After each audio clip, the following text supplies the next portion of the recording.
शेख हसीना सरकार ने 2018 में आरक्षण पर रोक लगा दी थी, क्योंकि आरक्षण का मुद्दा आजादी के बाद से चल रहा था, जब बांग्लादेश आजाद हुआ। विरोध की आवाज 1 जुलाई को खुलकर सामने आई, जहां स्कूल, कॉलेज, यूनिवर्सिटी सब में सरकार के खिलाफ जमकर नारेबाजी की गई। 16 जुलाई को बांग्लादेश में प्रदर्शन तेज होता हुआ नजर आया और ऐसे में सरकार ने बल प्रयोग किया, जिसमें तकरीबन 6 लोगों की मौत हो जाती है। 5 जून को जब हाईकोर्ट ने आरक्षण को लागू करने का आदेश दिया था, बड़ा फरमान सुनाया था, उसके बाद उम्मीद ये थी कि शायद अब जो प्रदर्शन लगातार लोगों के जरिए हो रहा है उसमें किसी तरह की कमी आए, किसी तरह की कटौती आए। लेकिन जब शेख हसीना सरकार की जो बगावत इस दौरान देखने को मिल पाई, उन्होंने कहा कि हम एक और याचिका डालेंगे, कोर्ट में हम दलील देंगे, उसके बाद शायद आरक्षण की जो व्यवस्था है वो लागू हो जाएगी नए सिरे के साथ। लेकिन उसके बाद ये प्रदर्शन और उग्र होता हुआ नजर आया। अब ऐसे में सरकार ने बल प्रयोग का इस्तेमाल किया था और बल प्रयोग के जरिए तकरीबन ये बताया गया कि 6 लोगों की मौके पर ही दर्दनाक मौत हो गई थी, जिसके बाद ये प्रदर्शन और उग्र हो गया, जहां शेख हसीना के जरिए इन प्रदर्शनकारियों को आतंकवादी करार कर दिया था। और आतंकवादी जब करार किया और जब इस तरह का रिएक्शन आया तो सीधे तौर पर यह प्रदर्शन और ज्यादा बढ़ गया, जहां कल शाम 5:30 बजे से भारत में वही एयरबेस से बाहर क्यों नहीं आ रही शेख हसीना, ये सवाल लगातार बने हुए हैं। किसी देश में शरण लेने में आखिर क्या दिक्कत है और ऐसे में आने वाले समय में जो स्थिति है वो क्या अनुकूल होगी शेख हसीना के लिए? क्या भारत के सेफ हाउस में होने से कोई परेशानी? क्या ब्रिटेन के असाइलम कानून के मुताबिक कोई दिक्कत है? इस तरह का जिक्र किया जा रहा है। क्या तीसरा देश होने से शरण नहीं देता ब्रिटेन? ये लगातार भारत में शेख हसीना अभी है और हिंदी खबर ये बड़े वो सवाल पूछ रहा है जो लगातार हर किसी के जहन में बने हुए हैं। एयरबेस से बाहर क्यों नहीं आ रही है शेख हसीना? क्योंकि आज सुबह भी अपने तमाम दर्शकों को हमने वो तस्वीरें साझा की थी जहां शेख हसीना से मिलने के लिए 2 वीवीआईपी जो गाड़ी होती है वो सेफ हाउस की तरफ एंटर करती हैं, लेकिन उस वीवीआईपी गाड़ी में कौन था उसके बारे में कोई जानकारी सामने नहीं आई। अब ऐसे में सवाल ये उठ रहा है कि लगातार लंदन जाने तक का जो जिक्र अभी तक किया जा रहा है, इंटरनेशनल एजेंसीज के जरिए इंटरनेशनल इनपुट जो मिल रहे हैं उसके अकॉर्डिंग जो अभी तक चीजें यहां पर कही जा रही है कि वो लंदन का रुख कर सकती हैं, तो आखिर लंदन उनको पनाह देगा या नहीं देगा, उसमें भी एक बड़ी कंफ्यूजन लगातार यहां पर बनी हुई है। किसी देश में शरण लेने में क्या दिक्कत है, ये लगातार सवाल हिंदी खबर पूछ रहा है। जहां क्या भारत के सेफ हाउस में होने से शेख हसीना को कोई परेशानी है? हालांकि इस बीच तमाम रक्षा विशेषज्ञों का जिक्र किया जाए तो उनके जरिए यह भी कहा गया कि अगर वो भारत में रहती है तो निश्चित तौर पर भारत के लिए एक बड़ी दुविधा पैदा हो सकती है। अगर आप सभी को याद होगा तो अब से महज कुछ साल पहले भी इसी तरह की तस्वीरें सामने आई थी, जहां पर शेख हसीना लाजपत नगर के एक गेस्ट हाउस में रुकी हुई थी और अपना पूरी वेशभूषा, अपनी पहचान बदलकर वो वहां रह रही थी। हालांकि उस दौरान पहचान कोई नहीं पाया था, लेकिन उसके बाद वही स्थिति अब सामने आ चुकी है और इसीलिए सवाल उठ रहा है कि क्या अब वो भारत में रहेंगी या वाकई में वो लंदन जाएंगे। हालांकि उन्हें सरकार का इंतजार कि कब वहां की सरकार एक एग्रीमेंट तैयार करेगी, उसके हिसाब से फिर उनको लंदन भेजा जाएगा। कहां कहां क्या हो रहा है जरा वो भी समझिए। ढाका में कभी भी खालिदा जिया को बाहर लाया जा सकता है। संसदीय दल की बैठक में मंत्रणा लगातार जारी है। संसद में विदेश मंत्री ने बयान भी इस दौरान जारी किया, जहां पर अंतरिम सरकार के गठन की जो कवायद है अब पूरी तरह तेज हो चुकी है। वहीं बांग्लादेश में हिंसा, अगजनी और सियासत की खबरें लगातार सामने आ रही है और इसी बीच हिंदी खबर के प्रधान संपादक अतुल अग्रवाल ने international association of democratic lawyers के बांग्लादेश से सचिव हसन तारिक चौधरी से फोन पर खास बातचीत की। इस खास बातचीत में हसन तारिक ने कहा कि बांग्लादेश में राष्ट्रपति शासन शुरू हो चुका है। हालांकि उन्होंने हिंसा में किसकी साजिश रही इस पर खुलकर बात नहीं की। सुनाते हैं आपको हसन तारिक से खास बातचीत। हसन भाई नमस्कार। नमस्कार। हेलो हसन भाई, मैं दिल्ली से बोल रहा हूँ, हिंदी खबर चैनल से। मैं एक लॉयर हूँ सुप्रीम कोर्ट में। लॉयर का जो ऑर्गेनाइजेशन है मैं उनका सेक्रेटरी जनरल हूँ। अच्छा, तो अभी आप ढाका में ही हैं? ढाका में ही है। हम हमेशा टीवी में जाता है, टॉक शो में बातचीत करता है, इसलिए हमें as an political analyst and expert हमको बुलाया जाता है। अच्छा, तो ढाका में इस वक्त क्या अपडेट चल रहा है हसन भाई? अपडेट क्या है, यहाँ पर तो इंटरिम गवर्नमेंट का वेटिंग है। प्रॉब्लम है कि यहाँ पर जनता अभी तक समझ नहीं पा रहा है क्या हो रहा है और क्या होगा। The whole country is in dark situation. And who is the responsible? Who is the responsible of these dark situations? the reality is that when Sheikh Hasina resigned, then army chief came to front and he said that army taken over the control of the country, and he said that they will maintain the law and order situation. And he said that he consulted with stakeholders, the respective political parties, and according to the consultation with the political parties, he consulted with the Honorable President to form a new interim government. And according to the Constitution, now the President is all in all, and he is the Commander-in-Chief now. And the President already dissolved the Parliament. So therefore there is no longer a Parliament and no other ministers. And all parliamentary positions has been dissolved. So राष्ट्रपति का जो शासन है वो अभी शुरू हो गया अभी। ना तो आपके हिसाब से क्या ये खालिदा जिया और उनके समर्थक जो हैं पाकिस्तान और चाइना, ये इनकी कोई साजिश हो सकती है?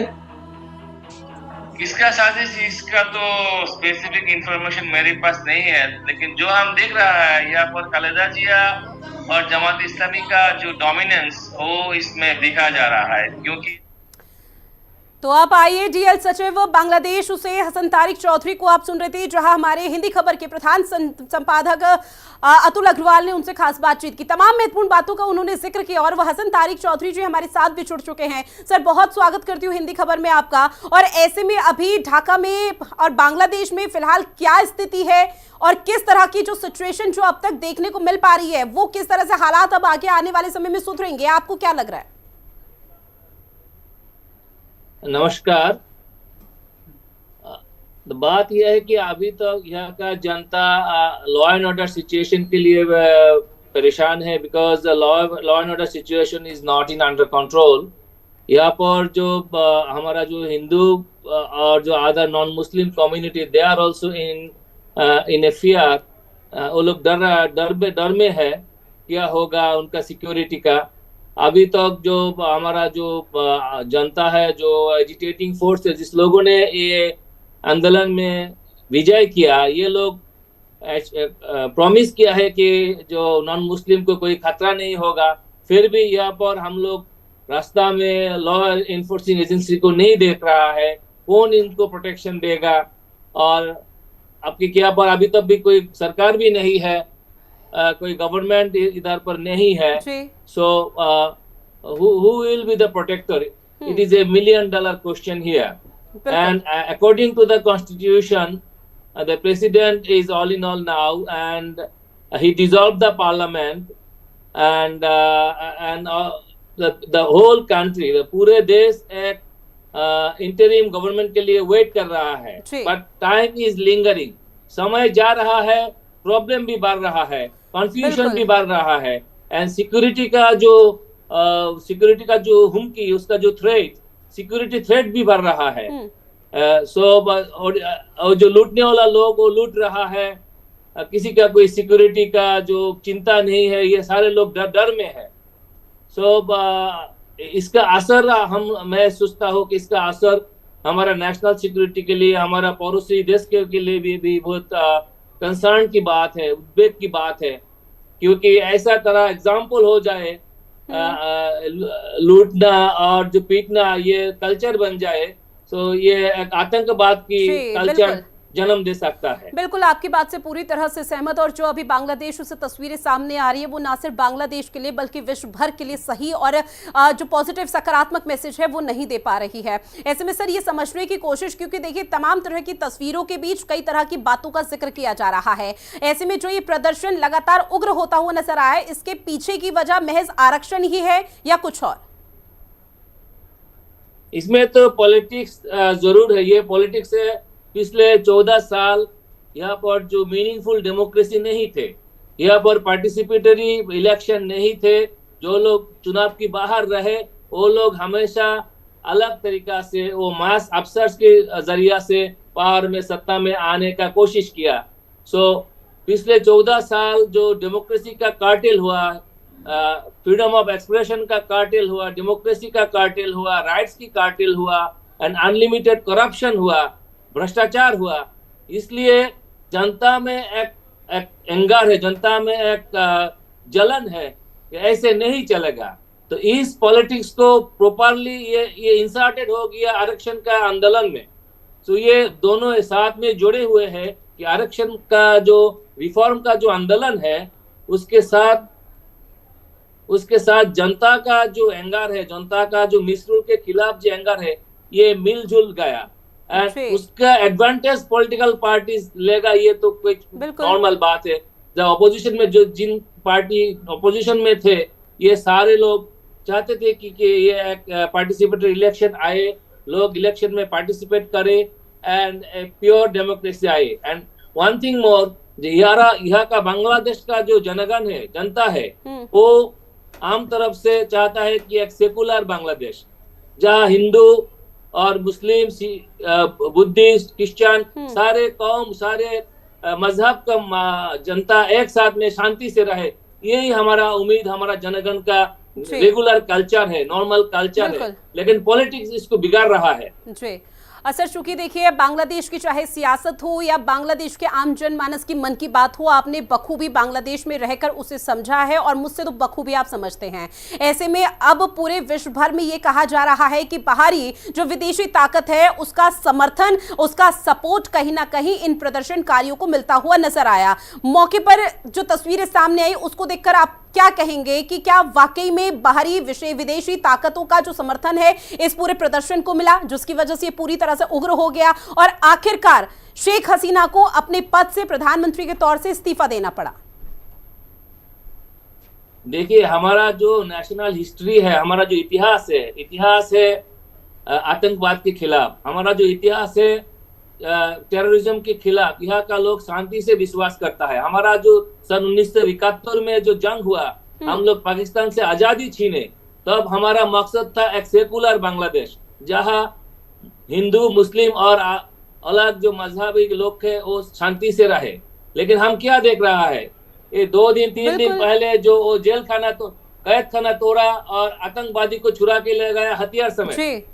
तो इसका जो सिग्नल है, ये सिग्नल अच्छा नहीं है। उसमें मेरा शक है क्या कि आतंकवादी बाहर से आकर ये इसमें भी हिस्सा ले रहा है क्या नहीं, ये मेरा शक है।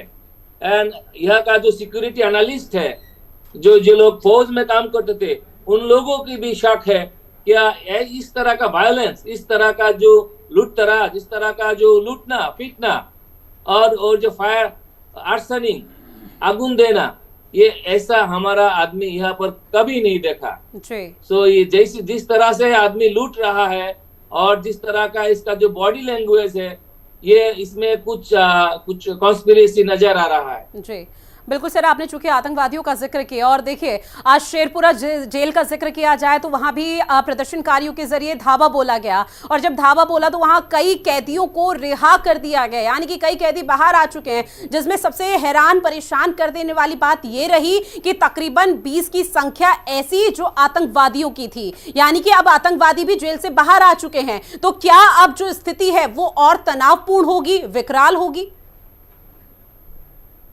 हम लोगों का उम्मीद है कि हमारा जो सेना है वो सेना पर हम लोगों का पूरा कॉन्फिडेंस है। अगर हमारा सेना लोग जैसा उन्होंने प्रॉमिस किया इस तरह से उन लोग रास्ता में आए और होल कंट्री का कंट्रोल ले, तो अब मेरा उम्मीद है स्थिति आएगा और एक पार्टिसिपेटरी इलेक्शन के जरिए अगर पॉलिटिकल गवर्नमेंट बने, डेमोक्रेटिक गवर्नमेंट बने, तब शांति आ जाएगा। एंड हमारा यह जो स्टूडेंट है, जिस लोगों ने ये मूवमेंट किया, ये आंदोलन किया, उन लोगों का भी अपील है आप ना लूटे, आप हिंदू को ना मारे, आप नॉन मुस्लिम को अटैक ना करे एंड स्टेट प्रॉपर्टी और नेशनल प्रॉपर्टी को डैमेज ना करे। ऐसा कॉल, ऐसा डिमांड, ऐसा appeal student community, student agitating student, हर पॉलिटिकल पार्टी कर रहा है। लेकिन कुछ आदमी, कुछ आउटलॉज ये सुन नहीं रहा है। कौन है आउटलॉज, कौन लोग इसको मदद दे रहा है, इसको जांच होना जरूरी है। बिल्कुल।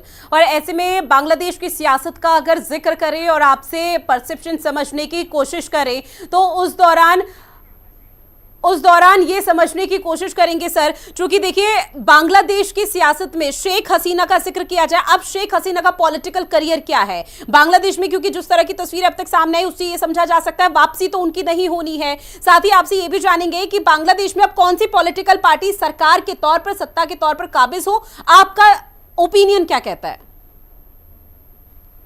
मेरा ये जो फैक्चुअल सिचुएशन जो हम देख रहा है, शेख हसीना का करियर तो बहुत खतरा में है, क्योंकि उन्होंने उनका फादर का जो स्पिरिट है उस स्पिरिट को प्रॉपरली यहाँ पर लागू नहीं किया। उनका फादर यहाँ पर एक सेकुलरिज्म का स्टेट का, धर्मनिरपेक्ष एक स्टेट का संविधान की जिक्र किया, उसके लिए फाइट किया, उसके लिए आंदोलन किया, लेकिन शेख हसीना सत्ता में आकर एक स्टेट रिलीजियन, एक मुस्लिम रिलीजियन को स्टेट रिलीजियन बना दिया और प्रैक्टिकली सेकुलरिज्म को डिस्कार्ड कर दिया, हटा दिया। सो शेख हसीना 14 साल जैसे सेकुलरिज्म को हटा दिया और स्टेट रिलीजियन एक